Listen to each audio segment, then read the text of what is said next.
जाणून घ्या 26 फेब्रुवारी 2026चे बाजारभाव. कांद्याची 13,590 क्विंटल आवक झालेली आहे. किमान भाव ₹400 आणि कमाल ₹1,300 आणि सरासरी भाव ₹850.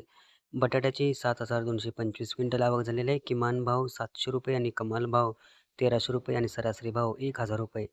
लसणाची 959 क्विंटल आवक झालेली आहे. किमान भाव ₹3,000 आणि कमाल ₹12,000 आणि सरासरी ₹7,500.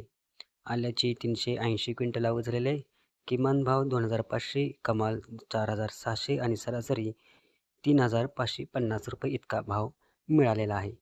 हे बाजारभाव पुणे कृषी उत्पन्न बाजार समिती पुणे यांचे 26 फेब्रुवारी 2026चे बाजारभाव आहेत. अशाच प्रकारच्या बाजारभावासाठी पीक पाणी या चॅनलला सबस्क्राईब जरूर करा आणि शेतीविषयक माहिती पाहण्यासाठी चॅनलवरील व्हिडिओज या सेक्शनला जरूर भेट द्या.